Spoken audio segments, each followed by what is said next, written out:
Fernandinha, Quero tá que tu bom aí? comece contando como é que foi hoje. Como foi hoje na Comissão de Segurança, meu querido amigo Sanderson, com o ministro do Supremo Tribunal Federal, o Lewandowski. Eu quero saber como é que foi essa conversa de vocês hoje, como é que Tô foi? chegando agora lá da Câmara, por isso que a correria eu cheguei e não consegui acessar. Bem, importante que nós estamos aqui. Estamos aqui. Nós ouvimos hoje o ministro da Justiça, Ricardo Lewandowski, que muito diferente do anterior ministro, o tal de Flávio Dino, que era um cara jocoso, arrogante, vinha mais para brincar aqui com os parlamentares do que para responder aquelas perguntas que nós tínhamos para fazer a ele. E o ministro hoje, o Ricardo Lewandowski, como senhor já tem quase 80 anos, ele mais inteligente, me parece também, que o Flávio Dino, porque elogiou os deputados e fez aquele Hum.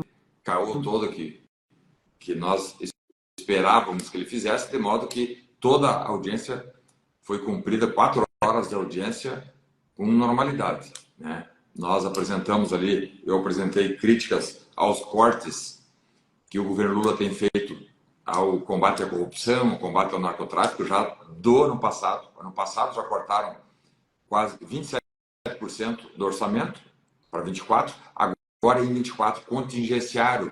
O contingenciamento é o corte que pode ser momentâneo, provisório, temporário, mas pode ser definitivo. Se as receitas não aumentarem, o corte é definitivo, considerando o teto de gastos. Então, com esse cenário desastroso que nós vivemos na segurança pública, sem recurso vai piorar ainda mais. Parece até que eles querem. Me parece que há quase que uma premeditação desses cortes, porque sem cortes, em tese, não vão enfrentar o crime organizado, eles não estão enfrentando mesmo, não querem enfrentar, então, né, fizemos a cobrança nesse Sim. sentido.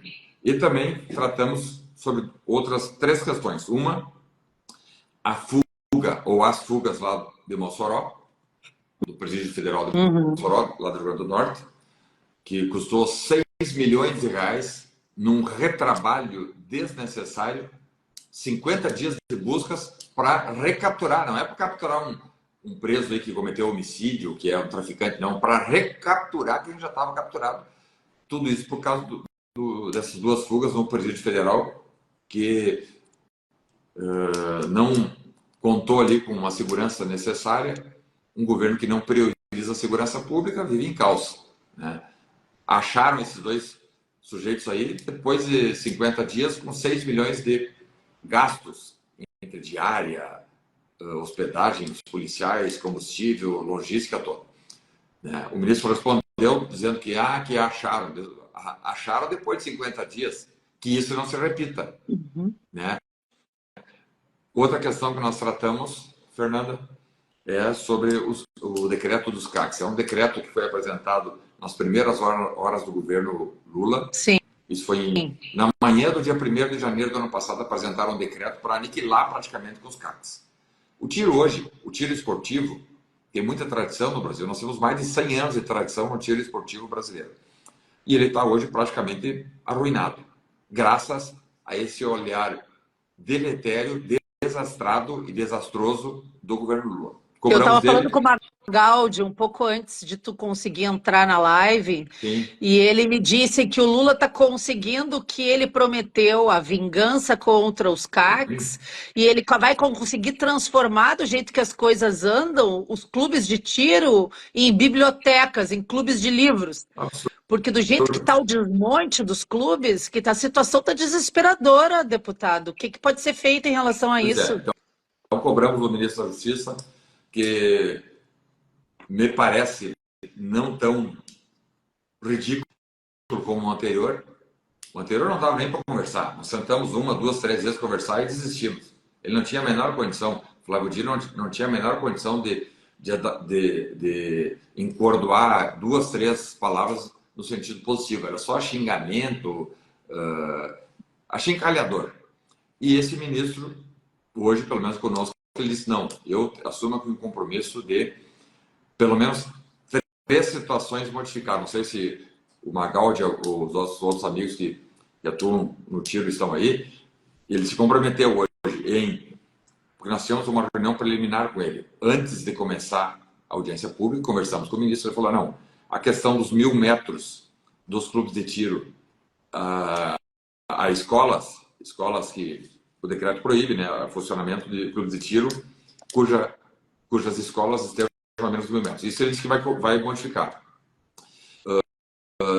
Disse também que vai modificar a questão da habitualidade, como também uma norma que foi colocada lá, que até o IFAM é uma autarquia que lida com patrimônios históricos, etc., que estava atrapalhando também a questão para os colecionadores, né, que também vai modificar. Então vamos aguardar agora qual é as cenas dos próximos capítulos na questão do decreto armamentista. Se a coisa não caminhar, nós vamos ter que ir para aquela estratégia que nós adotamos no final do ano passado, levar à votação o PDL 03, que inclusive é de minha autoria. Nós levamos o projeto no final do ano passado à votação, perdemos por 3 votos. Não sei se vocês lembram. Era um Eu me lembro, sim. 3 votos perdemos. Bem, se agora esse atual ministro Lewandowski não cumprir aquilo que ele disse para nós hoje, nós vamos encaminhar, então vamos de novo. O Lira, inclusive, disse que coloca em votação, não se compromete com os votos, mas ele bota em votação. Aí nós é que temos que correr atrás para conseguir os votos. Mas nós já identificamos dentro do Ministério da Justiça, eu até falei hoje com a imprensa sobre isso, e numa fala que eu fiz lá também cobrei do ministro. Ministro, quem é que manda no Ministério da Justiça? É o senhor ou é uma assessora chamada Michelle?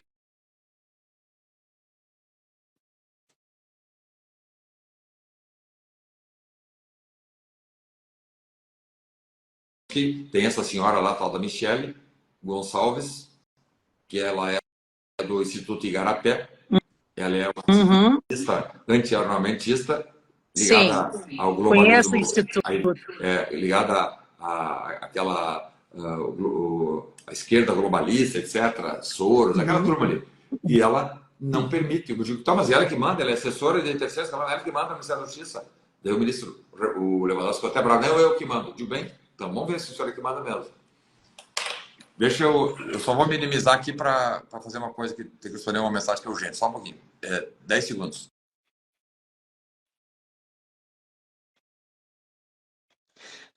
É uma evolução, então, apesar da gente não gostar dele, o deputado está dizendo que foi uma evolução a troca do Flávio Dino pelo Lewandowski no Ministério da Justiça. A gente espera que essas pessoas tenham o mínimo de bom senso, né? Porque querer o desmonte dos CACs só faz com que a gente viva tempos de mais insegurança, que todos nós sabemos, e aqui eu vou mostrar outro livro para vocês, que é o Livro Negro do Comunismo, esse é maior ainda do que os outros dois, tá? Crimes, Terror e Repressão. Nesse livro aqui, eles falam muito sobre isso aqui, ó. Voltei. Eu só vou mostrar uma capa de um livro aqui, que tem tudo a ver com o que a gente está falando, ó. Hitler e o desarmamento, tá? Como o nazismo desarmou os judeus e os inimigos do Reich, tá? É um outro livro que eu tenho na minha biblioteca. Todo regime tirano busca desmontar os clubes de tiro e desarmar toda a população de bem, porque nós ficamos reféns de qualquer tirania quando nós viramos ovelhas desarmadas, né, deputado? Sim, é um absurdo. Bem, então nós cobramos isso do ministro da Justiça, que me parece, vamos ver, né? Nós até comentamos com ele depois do término da audiência, ó, ministro, nós falamos aqui, ficamos aqui 4 horas. A nossa relação vai ser tanto melhor ou pior quanto o seu retorno, quanto as devolutivas que o senhor nos trouxer, né? Porque nós aqui, todo mundo é homem velho, quem tem o mais bobinho aqui tem 50 mil votos. Se não tiver uma devolutiva, um retorno auspicioso, nós vamos voltar, porque ele veio hoje aqui como convidado. Nós vamos lhe convocar e nós não vamos aceitar o modo desrespeitoso como o Flávio Dino nos tratou. Ele, não, comigo vai ser diferente, vocês vão ver que nós vamos fazer o encaminhamento disso aí. Vamos ver, né? Mas outra questão que nós buscamos dele também, Fernanda, é a questão da Polícia Federal, que até esses dias, porque ele é o chefe da Polícia Federal, né? Tá, e deixa eu te fazer uma pergunta sobre isso antes. Tá todo mundo indignado, né, com uma parte da Polícia Federal, e eu sei que tu é um policial federal de carreira, e eu tenho certeza que tu nunca imaginou ver a Polícia Federal fazendo algumas coisas que ela tem feito, cumprindo ordens, né? E isso deve causar um constrangimento geral para 99% da Polícia Federal, que é como tu. Como é que Pois fica é, essa questão? A Polícia Federal ela fica desmoralizada com essas ações que tem sido obrigada a fazer. pois é, e aí sobre isso nós perguntamos para ele, e estava lá o diretor-geral da PF, estava junto lá o diretor-geral da PF, que inclusive é gaúcho, Andrei Rodrigues, trabalhei com ele. E aí foi perguntado, ministro, a Polícia Federal se notabilizou entrando na casa das pessoas com mandado, fazendo buscas para buscar mala de dinheiro, buscar cocaína, maconha, buscar armamento, produto de contrabando, dinheiro em cueca, dinheiro em fundo falso de paredes, como eu mesmo já atuei buscando, fazendo busca, achava lá, no Petrolão, na Lava Jato, achava, abriu uma parede cheia de dinheiro. Né? E hoje a Polícia Federal se prestando a fazer busca atrás de cartão de vacina, abrir inquérito para apurar importunação de baleia. Daí foi perguntar para ele, ministro, essa é a Polícia Federal de hoje? Essa é a Polícia Federal dos brasileiros? Ele, não, imagina. Óbvio que ele é um dos principais É. abonador dessa situação, porque ele é muito próximo do Lula e é ministro do STF indicado na cota Lula. Né? Foi ministro do STF indicado pela cota Lula e agora indicado diretamente pelo Lula. Eles não, os policiais federais cumprem ordens. Né? Aí foi até arrematado. Sim, mas a ordem legal se cumpre. Né? Ah, mas as ordens, independente de serem justas ou não, elas tiveram a triangulação do Ministério Público Federal. Em algumas situações, a própria Polícia Federal cumpre os mandados não por ordem do STF, mas por ordem de um juiz federal.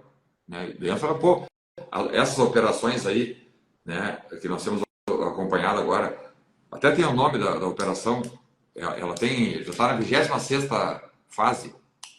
Não é a Lesa Pátria, essa que é contra Lesa todo Pátria, mundo que não. se envolveu no dia 8 de janeiro? É a Lesa Hoje teve Pátria? mais uma fase da Eu não Lesa sei se o nome é Pátria. Lesa Pátria. Eu acho que Tem. é. Aham. E aí, então ele jogou a culpa no Poder Judiciário. Né? De qualquer maneira, nós deixamos ali muito claro, nós estávamos em maioria, tinha ali 50 parlamentares, tinha 8 deputados da esquerda, a grande maioria na Comissão de Segurança Pública é de direita. E aí cobramos também do próprio ministro da Justiça, ao lado, que estava ao lado dele, o diretor-geral da PF, que não se manifestou, só quem falou foi o ministro da Justiça, sobre uma fala do atual chefe da PF, dizendo que vai trabalhar e acha um absurdo agentes policiais federais participarem da política, em referência aos 6 deputados federais que são da Polícia Federal e são todos de direita. São todos Tu e o alinhados. Ramagem fazem um trabalho maravilhoso. Todos são do Tu e o PL. Ramagem. Os seis deputados da PF são do PL, 6 bolsonaristas. E aí, um dos deputados já bateu, se fossem deputados, os 6 deputados do PSOL, eu garanto que o senhor não faria, não teria nenhuma restrição. Mas como são de direita, o senhor tem restrição. Ele, não é isso, não. Mas serviu muito bem, então, a audiência hoje para apertar, fazer pressão, fazer com que esse ministro, que como eu percebi, é muito mais inteligente que o Flávio Dino, e ele, sendo inteligente, ele não vai querer brigar com o Congresso. O Flávio Dino brigou Tem com o uma Congresso. pergunta feita aqui por um CAC. O que vai acontecer com a 9mm, com o calibre 9mm, sabe? Nós pedimos hoje que também fosse feita a liberação, porque hoje está liberado para o cidadão comum, que não seja policial, a 380, ao invés do 9mm. Né? Isso está dentro daquele rol de reivindicações que nós apresentamos lá. Pode ser que isso também saia. Vamos ver. Mas nós só acreditamos vendo. Né? Primeiro, eu não quero aqui nem comemorar jamais, nem dizer, conseguimos. Não. Tem que enxergar, tem que ver alguma coisa concreta. A partir de amanhã, nós iniciamos já as cobranças do Ministério da Justiça para que, no menor tempo possível, essas modificações, inclusive do 9mm, abrindo não só, passando da 380 para 9mm, que é um calibre mais potente. Aquela questão dos 1.000 metros das escolas, a habitualidade, etc. Vamos ver o que vem. Né? Deputado, deixa eu só fazer uma pergunta. Se ativista aquela comunista do Igarapé autorizar, o ministro da Justiça é capaz de fazer alguma coisa. Se não fizer, nós vamos continuar brigando, vamos tentar, mais uma vez, levar o PDL ao plenário da Câmara e tentar derrubar no voto. Aí derrubamos tudo. Deixa eu fazer duas perguntas. Primeiro, em relação a essa ativista aí do Instituto Igarapé. A questão da influência dessas ONGs que recebem dinheiro internacional e influenciam diretamente a nossa política, tá? Isso é uma questão que nos incomoda muito e que faz tempo que eu quero abordar com os nossos deputados federais. Nós tínhamos que ter alguma forma de restringir a entrada de dinheiro internacional dessas fundações tipo Rockefeller Foundation, Ford Foundation, Kellogg's, Bill e Melinda Gates e principalmente a Open Society do George Soros, que tem sido protagonista nesse desmonte das nossas políticas nacionais por esses recursos que entram sem nenhum tipo de fiscalização, alimentando essas ONGs que só servem para desestabilizar, eles sim, a nossa política nacional e a nossa soberania. Como é que vocês veem essa questão? Porque eu sei que tu fica muito incomodado com isso também, principalmente esse Instituto Igarapé. Quem é que deu poder para o Instituto Igarapé definir se os clubes de tiro podem ou não podem funcionar, se as pessoas podem ou não podem ter determinados calibres? Isso aí é uma piada, né, deputado? Esse Instituto Igarapé, na época, nos 2 mandatos do Lula e nos 2 da Dilma, ganhou muito dinheiro. Qualquer tipo de pesquisa era recurso federal que ia para eles ser cacifário. Então, pegaram estrutura, né? Mesmo fora, nesses últimos 4 anos com o Bolsonaro, que obviamente não deu um centavo para essa gente, mesmo assim, eles já tinham uma estrutura suficiente para buscar financiamento no exterior.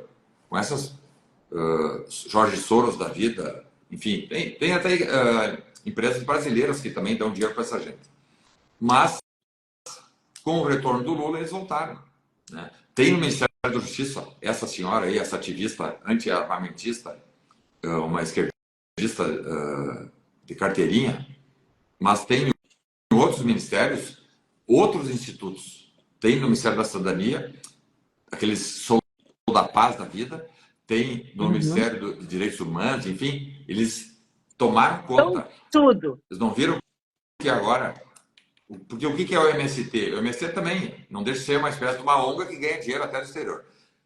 Nós vimos que foi publicado um decreto, eu até entrei com o PDL para revogar esse decreto, um decreto para refazer a reforma agrária no Brasil, dando normas novas sobre como desapropriar imóveis, etc. Quem é que fez esse decreto? Consultores do MST. Imagina, tu pensa assim, o MST é uma organização rudimentar, que os dirigentes são lá pessoas que não têm estudo, que estão lá embrenhados dentro das colônias aí, debaixo de lona preta. Imagina ser consultor do MST com capacidade de elaborar, de ajudar na elaboração de um decreto daquele tamanho. Mas o MST é um movimento rico, né, Sanderson? Pois é.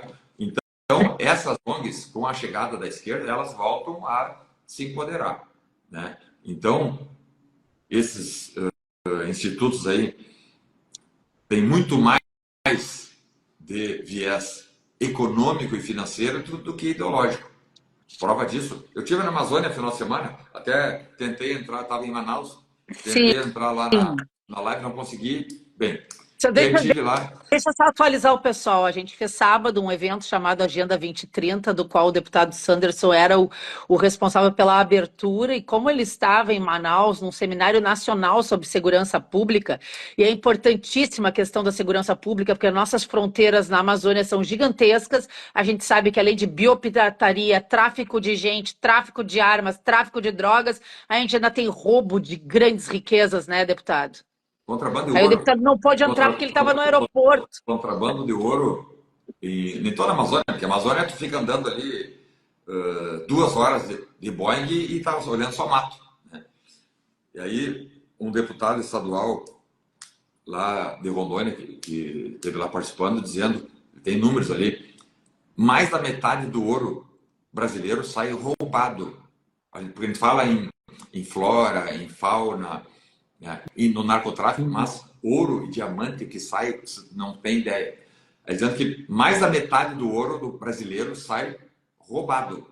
Não é tipo assim, foi extraído ilegalmente, mas passou pela Caixa Federal, foi feito o pagamento de algum royalties ou de algum imposto. Não. Tiram, botam em barcaças, acessam o oceano e vai para o mundo. Ouro, toneladas, toneladas e toneladas e toneladas de ouro saem da Amazônia todos os anos, né? E aí, mas lá, eu falando inclusive com o deputado federal Alberto Neto, que é de Manaus, ele é lá do Amazonas, ele é deputado federal do Amazonas, estava lá conosco, inclusive é candidato a prefeito de Manaus, ele dizendo que a quantidade de ONGs que tem em Manaus sediada, ele fica apavorado, tipo centenas. Tem Centenas. uma ONG por índio, deputado. Centenas. Digo, pô, mas é uma indústria da ONG? Sim, uma indústria das ONGs. Por essas razões que eu acabei de falar, né? É contrabando de flora, de fauna, de ouro, de diamante, né? E ainda tem a questão do manejo das drogas. Como é que lá no Nordeste não tem uma única ONG de nada? E não tem floresta. Né? Então não tem nada de ideológico, mas tem pobreza, não tem floresta, mas tem muita pobreza no Nordeste, como tem também no Norte, por falta de estrutura. Quer dizer, no Nordeste tem pobreza, mas não tem riqueza, não riquezas naturais. Então eles não estão nem aí para as pessoas passando sede e fome lá no Nordeste. Né? E aí então estão lá de forma portentosa na Amazônia e no Nordeste não tem uma única ONG no Nordeste. Né? Loucura. E aí... Eu ia te perguntar, já que tu falou do MST, eu vou te provocar, né? Essas novas decisões do Lula sobre o MST agora, que é transformar o MST no maior latifundiário do Brasil, que é comprar terras para o MST e não sei mais o quê. Como é que está o enfrentamento do MST? A polícia está com liberdade para acionar, para reintegrar, para proteger as famílias dos produtores, ou isso só vai de mal a pior, deputado? O que depender dos governadores, como o Tarcísio, vai ser mais fácil agora. Em outras situações, não. O governo federal é o responsável pela questão fundiária no Brasil. Isso está na Constituição. Né? A Constituição Federal é muito clara ao dizer que só pode legislar e atuar sobre direito agrário e fundiário a União. Então, invasões para fins de reforma agrária, a competência é da Polícia Federal.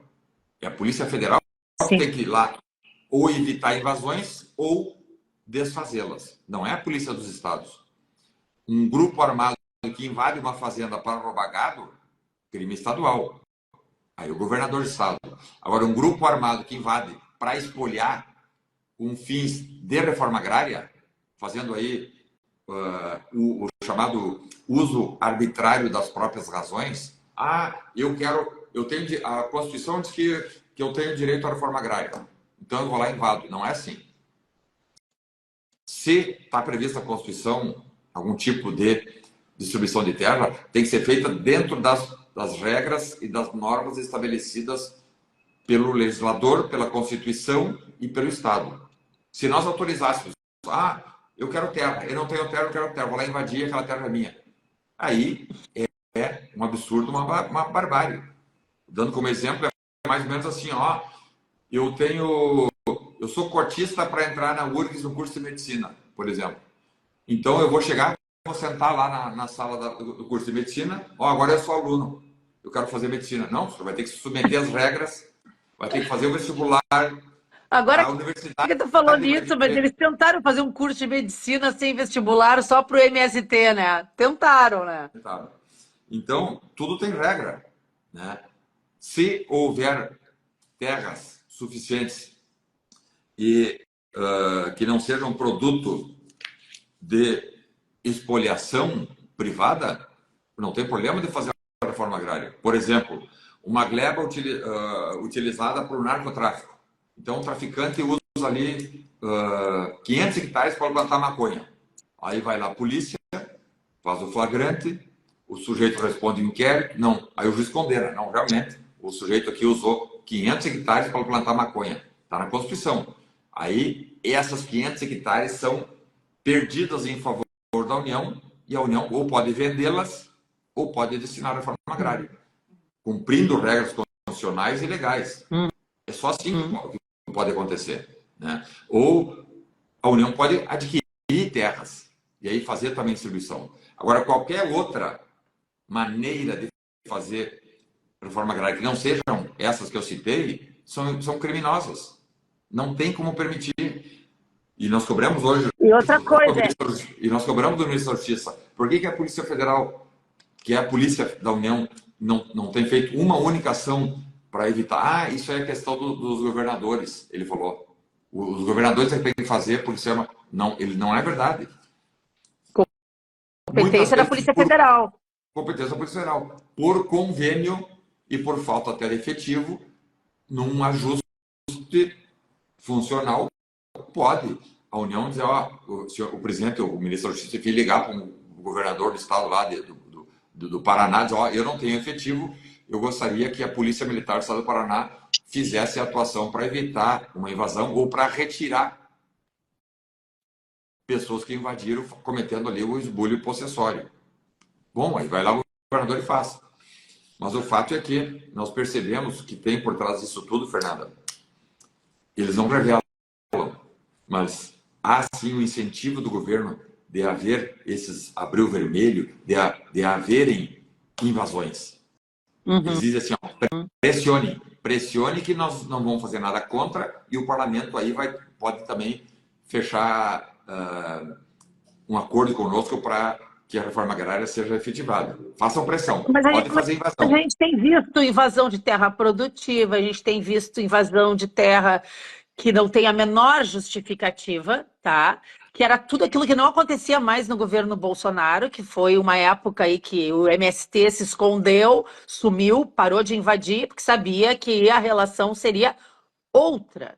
E a gente teve aí uma involução absoluta nessa questão, com o Lula voltando ao poder. Eu não tenho nenhuma dúvida que há um incentivo velado por baixo dos panos. Ó, e façam pressão. Mesma coisa essas greves das universidades federais. Eu não tenho nenhuma dúvida que alguém do governo me incide, ó, façam greve, façam barulho, que daí eu tenho condições de justificar a dar aquilo que vocês estão pedindo. Como é que não teve nada no governo Bolsonaro? Não teve nem greve nas universidades, não teve invasões de terra, né? Porque eles sabiam que não ia chegar a lugar nenhum. Agora, voltaram as invasões, voltaram as greves. Claro que tem por trás, de forma subjacente, eles não podem deixar aparecer. Se fizer isso aí é um crime. É um crime de responsabilidade do presidente, inclusive sujeito ao impeachment. Mas eles estão fazendo ali um incentivo. Mas tem que dar, né, a titularidade da terra depois, como só o Bolsonaro deu para as famílias, porque a gente viu, eu acompanhei todo o trabalho do Ricardo Salles e do Zucco na CPI do MST, e ficou muito claro que eles não davam a titularidade das terras para manter as pessoas ali escravas do movimento e do voto, né, na esquerda. O único que fez isso, o único que mudou esse paradigma foi o Bolsonaro, e por isso que muitos dos novos proprietários de terra passaram a votar na direita, porque viram que o discurso não é só discurso, o discurso tem ação de verdade, né? Esse governo não vai dar terra para ninguém, ele só vai manter todo esse povo no cabresto, deputado. A gente não tem dúvida disso, né? Não, eles se derem terra, se eles titularem essas terras, se eles derem matrícula lá no registro de imóveis, eles perdem a ingerência sobre os assentados. Então, eles vão continuar, né? Essa mesma relação que eles têm com os servidores públicos, né? De estar sempre, ano que vem vai ter aumento, ano que vem vai ter reajuste, ano que vem vai ter isso e aquilo, né? E eles vão mantendo cativos esses grupos coletivos, né? Para mudar isso aí, olha, não é fácil. Teria que ter um Congresso bastante autônomo e com vontade de fazer. Infelizmente, o nosso Congresso não é autônomo por uma série de razões. Todo mundo sabe porque o Congresso não tem autonomia. Porque tem rabo preso, porque tem, infelizmente, situações aí que nos envergonham. Eu fico muito envergonhado de ser deputado federal quando vejo né? Um deputado que não vota com o povo, não vota no interesse público porque tem um cargo no governo, ou porque ganhou uma emendinha aqui, ou porque pregou o amigo, o irmão, o filho, etc. Né? Mas se o Congresso A tivesse grande autonomia, maioria não tem responsabilidade com o não. eleitor. Um monte de gente perguntando aqui, eu vou ser obrigada a te perguntar, e eu também queria conversar sobre isso. Depois de tudo que aconteceu aí, que caiu a máscara da falsa democracia brasileira para o mundo, né? As pessoas conseguiram, através da ação do Elon Musk em relação ao Alexandre de Moraes, cair esse verniz de liberdade que existia no Brasil e as pessoas já começam a olhar com outros olhos. Sai a CPI de abuso de autoridade, a gente tem alguma chance de emplacar alguma medida contra decisões monocráticas, contra o abuso de autoridade praticado por ministros, contra a censura, a perseguição. Temos chance, Temos deputado? chance, mas eu não sou muito ufanista com CPIs. Eu atuei na CPI do BNDES lá no meu primeiro ano da legislatura passada e saí decepcionado. Nós juntamos provas, era para indiciar o Lula e a Dilma por enriquecimento ilícito e favorecimento a empresas como a JBS e a Odebrecht. E aí o relatório é votado. Né? Eu era vice-presidente da CPMI na época, junto com a deputada Paula Belmonte, que está aqui em Brasília. E aí nós tínhamos prova. Na hora da votação, a esquerda votou contra e os deputados do Centrão. Olha que era o governo Bolsonaro. Hein? Era o primeiro ano do governo Bolsonaro. Não é o governo Lula agora. O governo Bolsonaro e o Centrão votou contra o indiciamento do Lula e da Dilma, lá dessa CPI na época. Então, vimos agora a CPI do MST, brilhantemente conduzida pelo deputado Zucco, muito bem relatada pelo deputado Ricardo Salles, mas eles sequer conseguiram votar o relatório.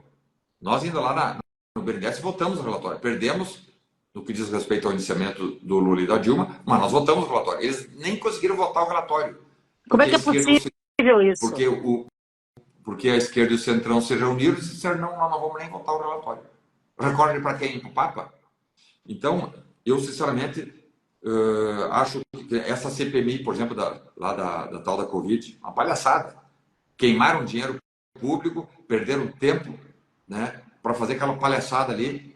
Quando o governo se mobilizou e tomou de assalto a CPMI e tinha 70% das cadeiras, né, 70% das cadeiras votavam contra a verdade. Tu intimava uma pessoa que fosse contrária ou que poderia ter uma declaração, um depoimento contrário à verdade, eles diziam, não, essa pessoa nós não vamos ouvir. E é tudo votação. Mas tu acha que não é bom nem para botar o holofote em cima do assunto? Pode, tudo bem, mas não dá para... Agora temos uma CPI. Eu sou muito mais assim, vamos pegar então um pedido de impeachment de um desses ministros.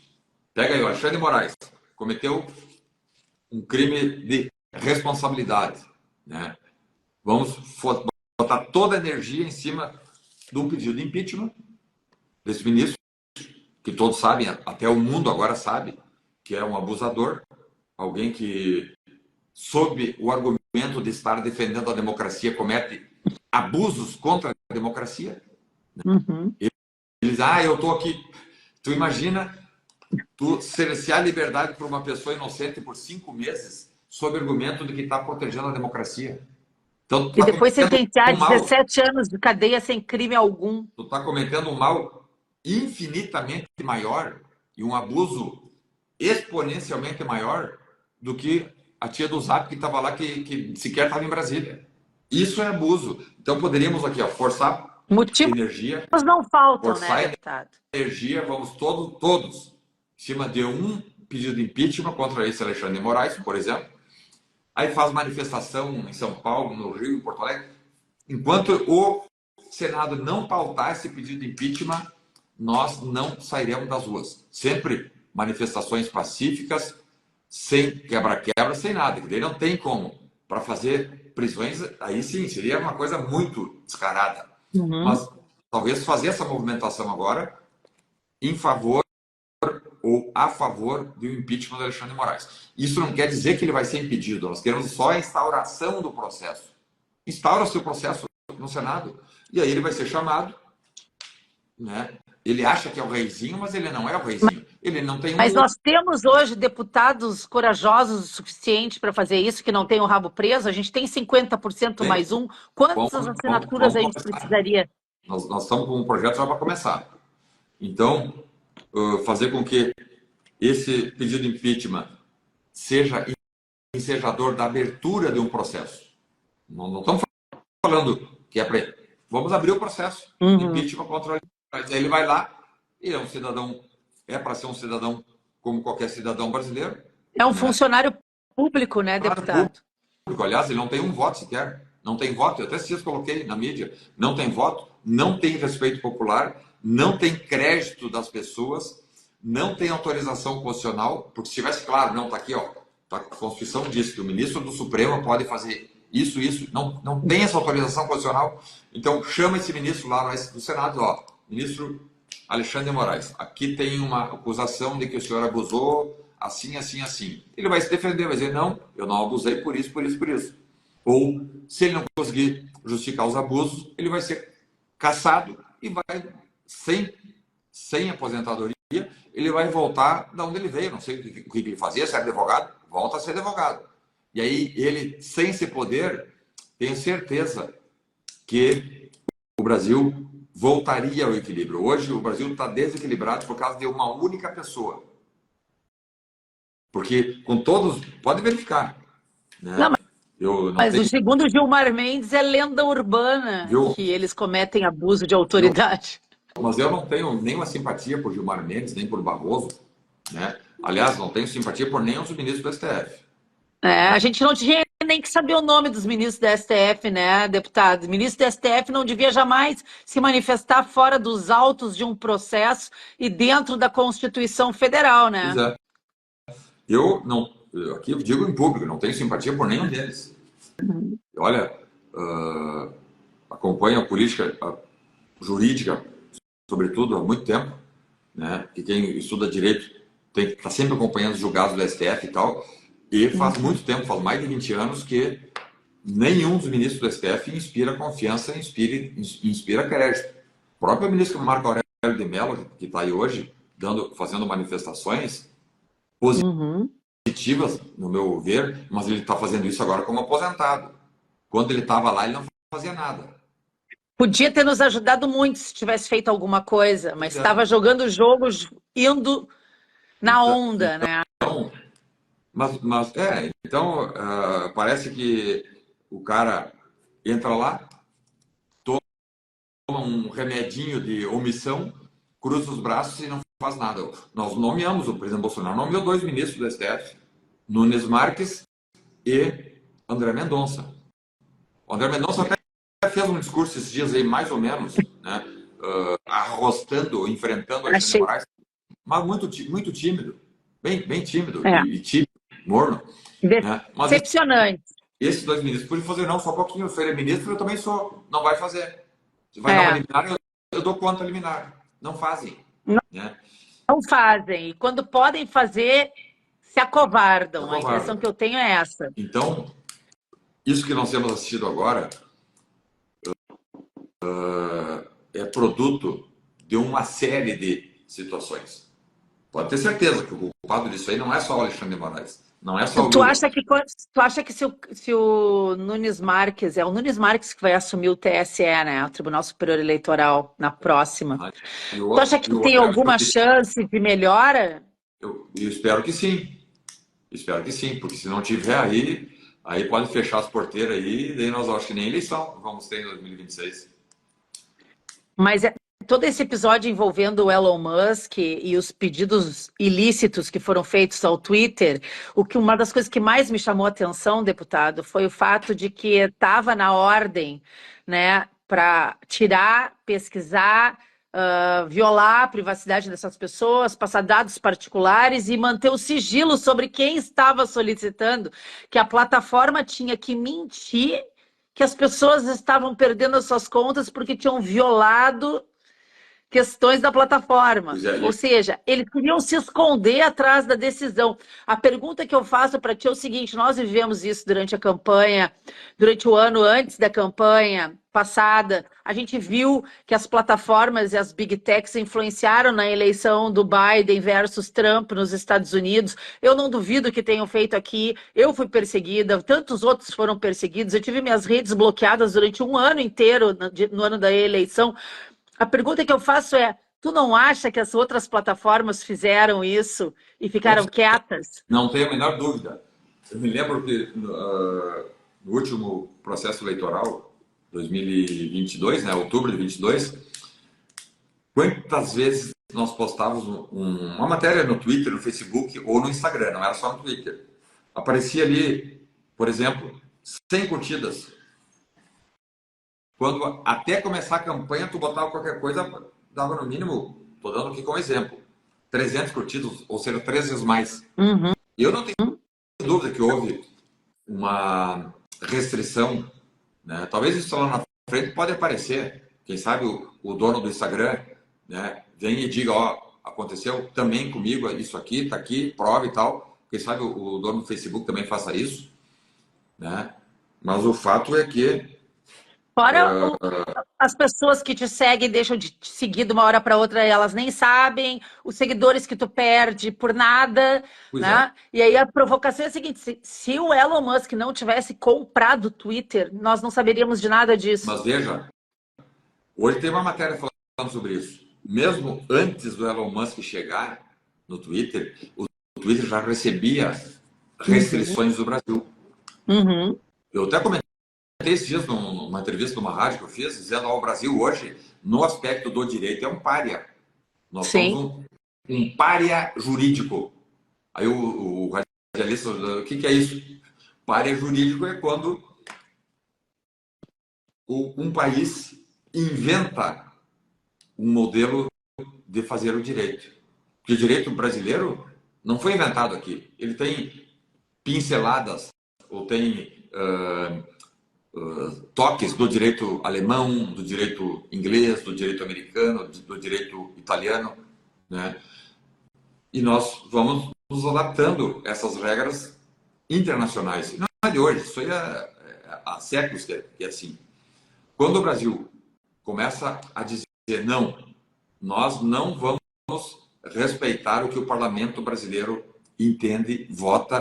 Então vamos acelerar aqui para a gente não se perder. Por que Tem caiu? alguma coisa que tu queira falar para nós sobre os projetos importantes que a gente precisa estar em cima dos deputados nos próximos dias, deputado?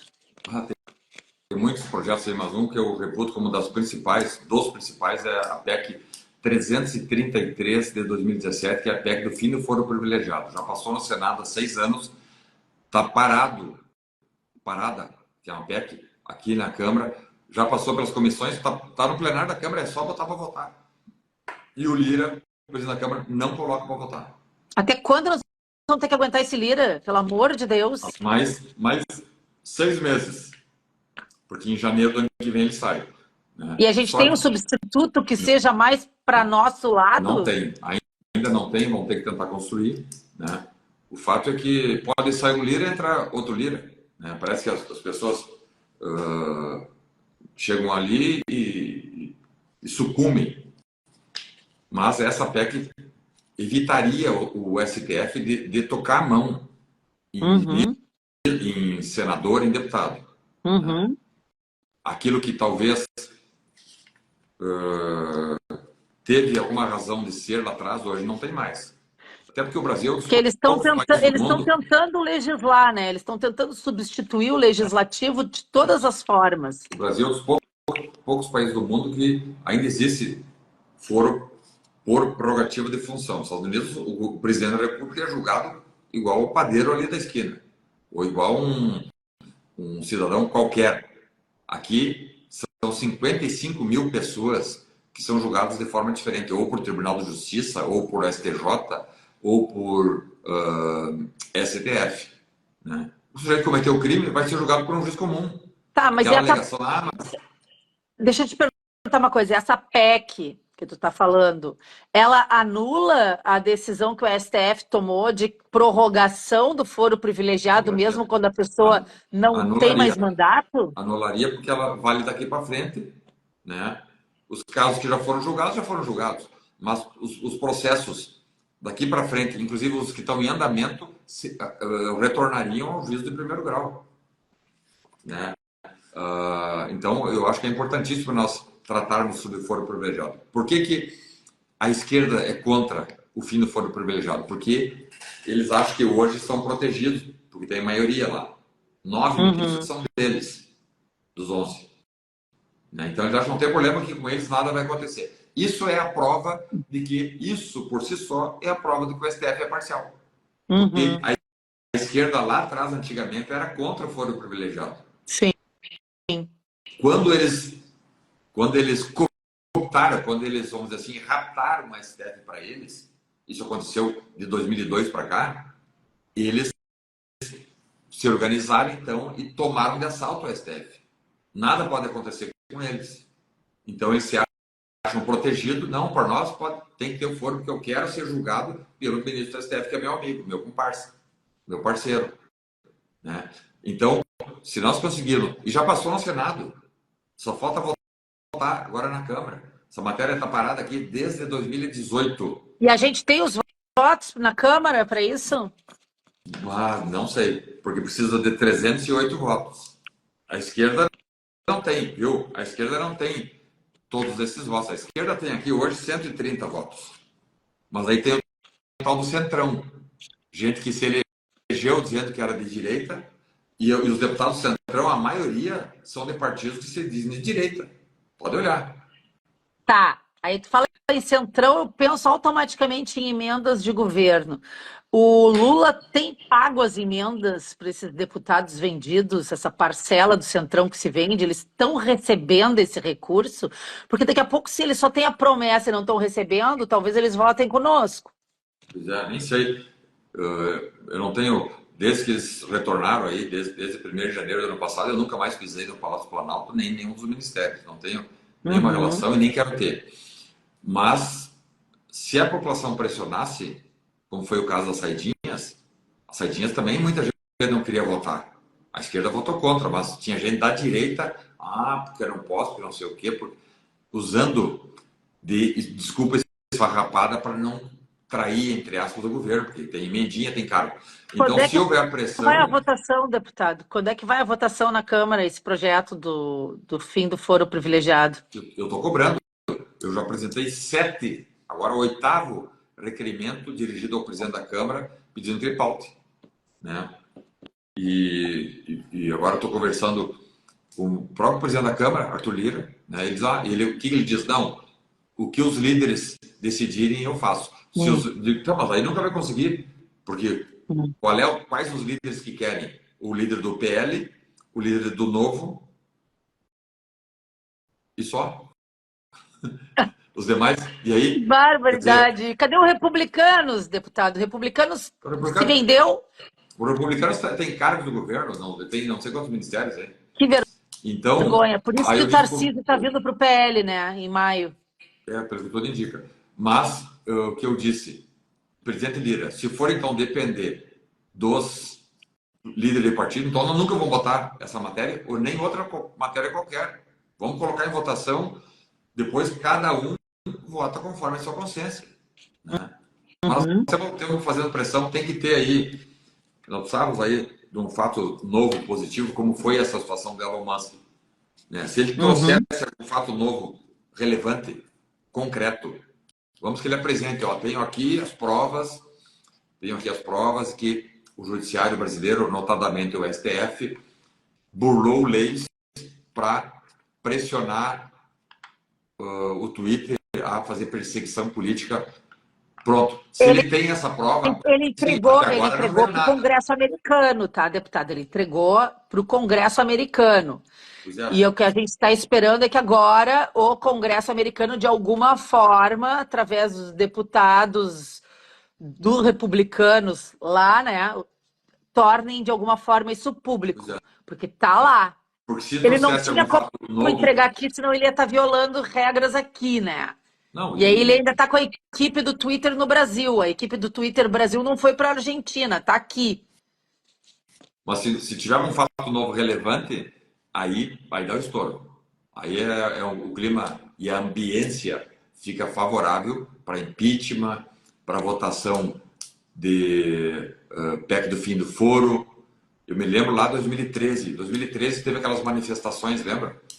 E tinha um projeto, que era o projeto de lei que estabeleceu as delações premiadas. Sim. Foi aprovado. A delação premiada, o projeto da delação premiada foi aprovado em agosto de 2013 e já havia iniciativas para que ele fosse votado há mais de 10 anos.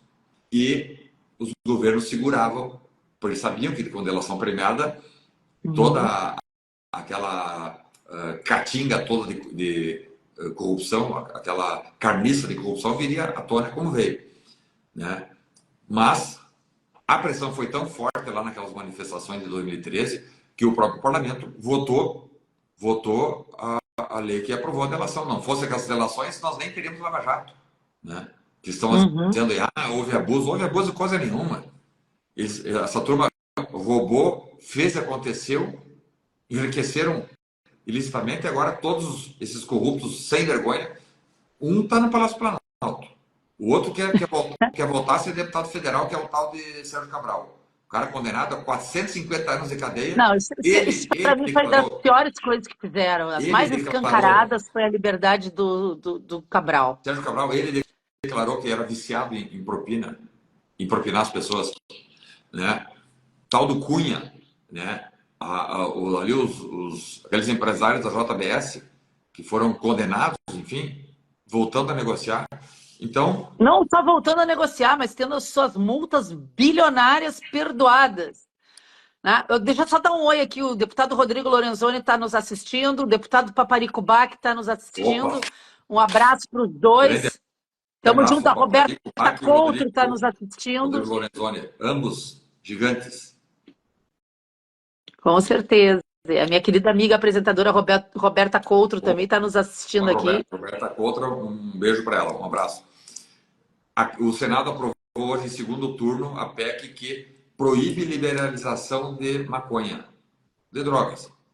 Sim, e o STF já disse que a palavra final vai ser deles, né?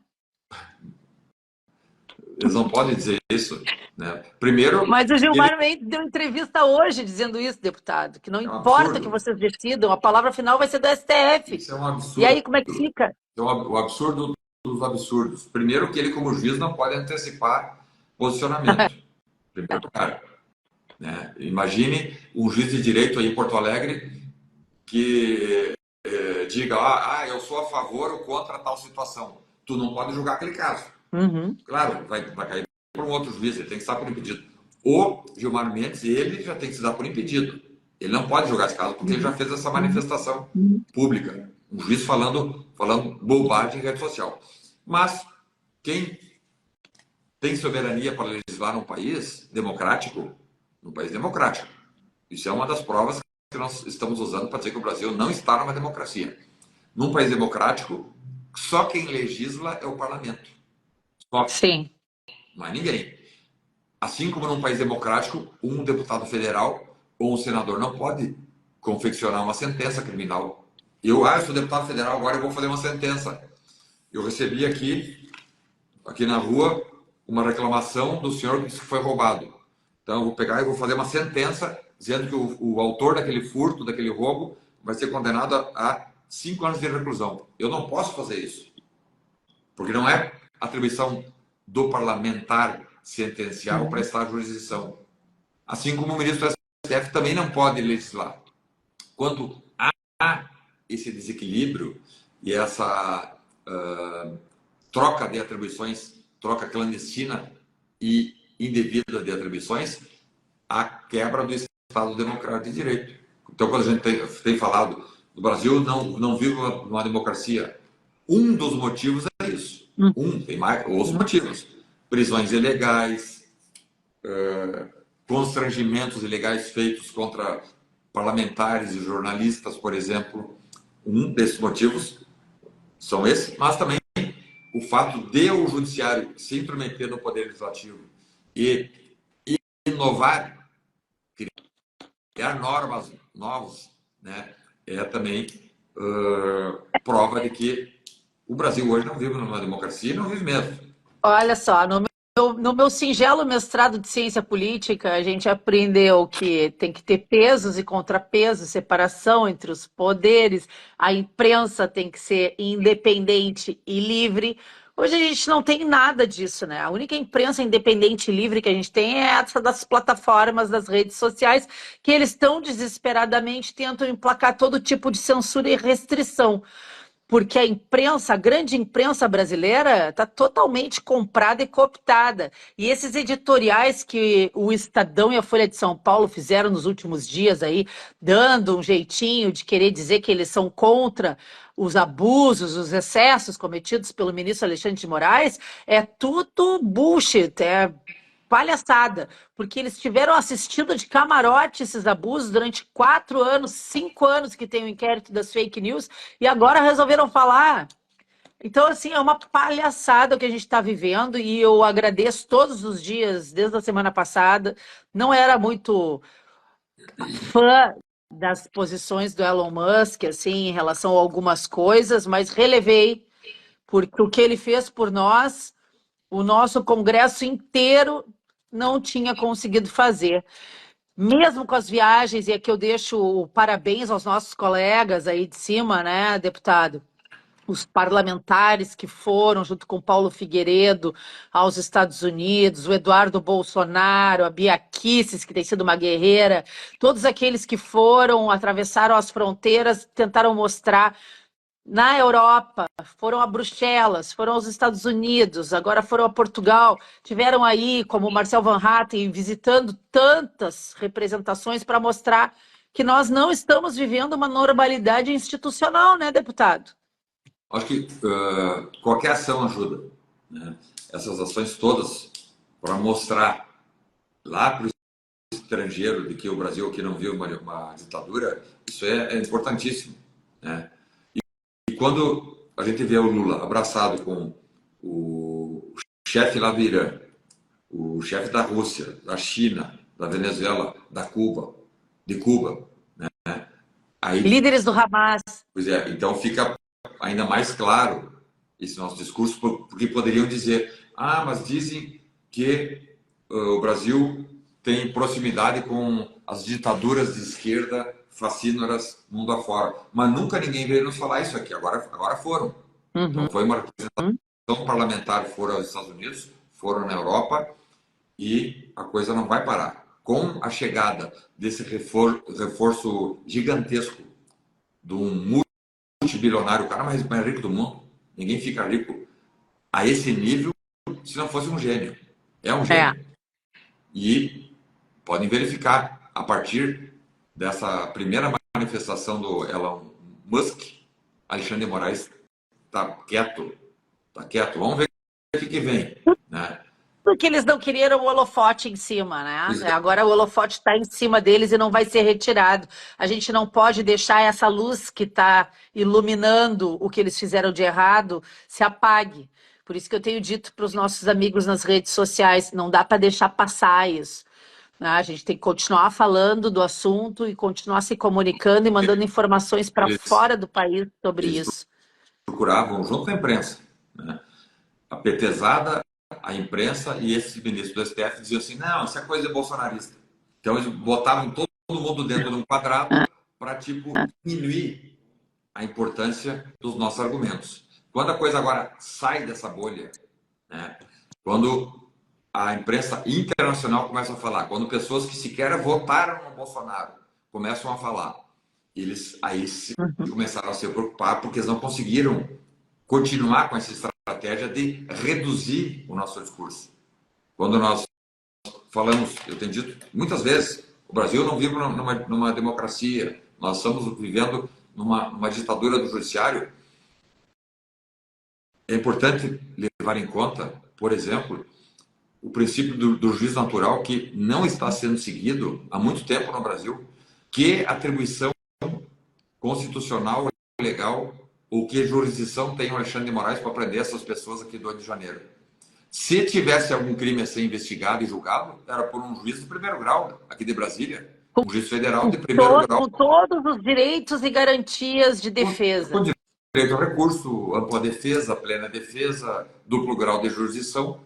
O Alexandre de Moraes não tem jurisdição para julgar pessoas que hoje não têm um foro privilegiado. Ele pode julgar um deputado federal, um senador, mas ele não pode julgar a Mariazinha da Silva, que está lá, que não sabe nem o que é foro privilegiado. Perfeito, deputado. Então, como é que ele continua sustentando a prisão ilegal, inconstitucional e sobre falsa acusação do Felipe Martins? Absurdas, todas elas. O Felipe Martins não tem prerrogativa de foro. Então, se fosse julgado, bem, então é o juiz lá de primeiro grau. Não é ele. E a gente pode chamar isso de tortura, porque a impressão que dá é de que ele está sendo mantido preso para forçar uma delação premiada, que o próprio Felipe Martins já disse que não tem nada para delatar, mas continua preso. Existência de juiz natural é fator fundamental para verificar se um país é democrático ou não. No Brasil, hoje, não existe a rigidez do juiz natural, porque o Alexandre de Moraes faz o que bem entende. Ele entra dentro da casa das pessoas que não têm foro privilegiado, que nós estamos tentando derrubar. Se não derrubar, vai acabar. Aí não tem. Aí o STF vai ser só uma corte constitucional. Não tem mais o que dizer. O STF hoje é transformado numa delegacia de polícia. É impressionante, né? É impressionante. E aí, a gente recorre a quem? A OAB? Não. Conselho Nacional de Justiça, com o que fizeram contra o TRF4, a juíza Gabriela Hart, o Thompson Flores e os outros 2 juízes daqui. Isso é de um absurdo, uma decisão monocrática de afastamento. Eu nem sei como é que foi o julgamento hoje. Hoje tinha tudo para cair essa decisão absurda, né? Mas quando a gente está vivendo num país onde a gente está vivendo tamanha desordem institucional e insegurança jurídica, o mundo inteiro tem que olhar para o Brasil como uma anomalia, não é uma democracia. Nós já estamos transformados numa anomalia política, né, deputado? Quem é que criou o CNJ? Foi o Lula no seu primeiro ano. Esses conselhos é bem típico dos governos comunistas. O conselho é criado para alijar o parlamento. Então, os conselhões, a China funciona só para o conselho, Cuba também. Então, agora tem um projeto aí, se vier para o Congresso, nós vamos botar no lixo ele, de criar o Conselho Nacional de Polícia, aos moldes do Conselho Nacional de Justiça.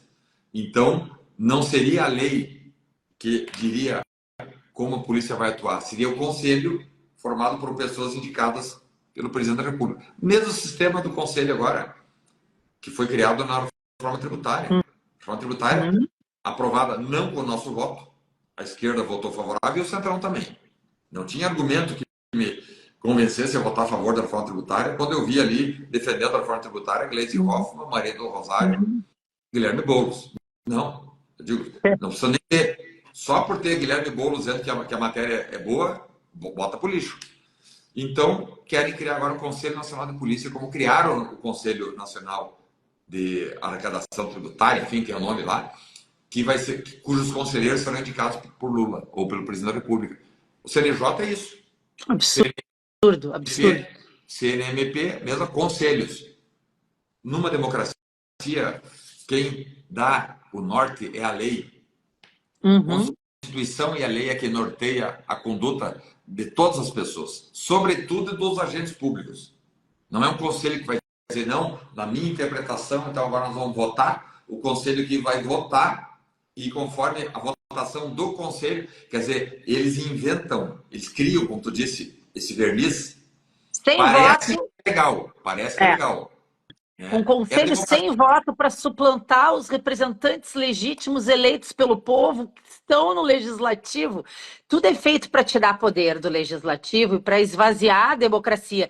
E o que mais me noja é que eles enchem a boca para dizer que são os defensores da democracia, que é absolutamente uma distorção do termo, né? Que eles já transformaram em outra coisa, como a esquerda tanto gosta, né? Que a gente sempre fala, 1974, algumas pessoas ainda não entendem por quê, mas é a novilíngua, é pegar um termo que significa amor e transformar em ódio. É tudo isso que a gente vem vendo e vivendo. E como eu vou replicar aqui a minha musa, a Giorgia Meloni, é vomitável. O que a gente vive no Brasil hoje é vomitável, porque Mas ultrapassou é isso. todos os limites da tolerância possível. Mas Quem tem estômago está com úlcera. eles nos acusavam de incendiários da Amazônia. Eles é que estão incendiando. Eu tive lá agora, tive sábado lá, sexta e sábado lá na Amazônia. Uhum. E aí eles estão apavorados com o número de incêndios. Dilma não era Bolsonaro, aumentou em 250% o número de queimadas. Feminicídio aumentou. Feminicídio aumentou. Tem essa questão aí da dengue, até apelidaram o descondenado de Presidente. presidente. Né? Então, é bem aquilo, né? Por isso que ele está Sempre despencando nas pesquisas, né? Não tem como disfarçar isso. Ó, vamos dar um beijo para Cláudia Lumertz, que está aqui nos assistindo, nossa presidente do PL lá de querida Ivoti. Cláudia Lumertz, eu vejo que a minha querida amiga Charize Bresolim, Cláudia Lumertz, tantos outros amigos que estão nos Muita gente assistindo. Mas boa aqui. para concluir, Fernandinha, né? Eles têm essa estratégia. Eles veem que o que eu estou fazendo. Então eu tenho que dizer que o meu adversário que está fazendo isso para Sim. eu ter vantagem. Né? Aquele ditado. Uhum. Sempre acuse seus adversários daquilo que você É. faz. Estratégias de Saul Alinsky, Exatamente. que é o grande intelectual que está por trás do Partido Democrata Americano e da esquerda mundial. Deputado, a gente já está no avançado na hora. Eu queria que tu fizesse as tuas considerações finais, dizendo que é sempre um prazer e um privilégio falar contigo e que eu quero que a gente possa fazer assim uma live dessas de 15 em 15 dias, porque a gente precisa de atualizações diretas aí de Brasília. Para mim será um prazer. Mais uma vez, Fernandinha, obrigado pelo convite. Aqui a coisa sempre é corrida, né? Tem 4, 5 coisas para fazer ao mesmo tempo. Passamos falar contigo e com todos os nossos amigos. E na sexta-feira eu vou a Porto Alegre. Sexta-feira, às 13 horas, estarei no programa do meu grande amigo Júlio Ribeiro, das 13 às 15, lá no Júlio Ribeiro, no Mais Brasil. Às 18 horas, acho que é lá no Pampa Debates, estarei. Faz tempo que eu não vou lá. E de noite, à noite, na sexta-feira, estarei com o Milton Cardoso às 22 horas, das 22 à meia-noite, no Milton Cardoso. E sábado eu tô contigo, em 2 Lajeados, Guaporé, Bento e Garibaldi. Muito bom. Sabe que vai ter uma polenta lá para nós comer ou não? Vai ter. E roda de chimarrão. Com certeza. Então tá, um prazer. E domingo eu vou ao Rio de Janeiro, porque domingo tem uma manifestação grande lá no Rio. O presidente Bolsonaro convocou. Vai ser uma manifestação, não sei se vai ser tão grande, porque o Rio de Janeiro, aquela orla ali onde eles sempre fazem é menor, mas vai ser uma manifestação muito grande aos moldes daquela realizada lá na Avenida Paulista. Perfeito. Peço aqui que todos que assistiram curtam, compartilhem, passem para os amigos. É importante que a gente tenha maior alcance possível da voz desse deputado que nos representa tão bem aqui o Rio Grande do Sul. Um grande abraço, deputado Sanderson, nosso representante na Comissão de Segurança em Brasília, né? Nosso representante nota 10. E agradeço a todos que estiveram conosco durante essa live. Muito obrigado. Quinta-feira, sem ser essa quinta-feira, na outra, dia 25, estarei em Porto Alegre para o aniversário. Meu aniversário. Chamada Fernanda Bart. Estão todos convidados para o meu aniversário lá no 7 Gastropub, é só aparecer.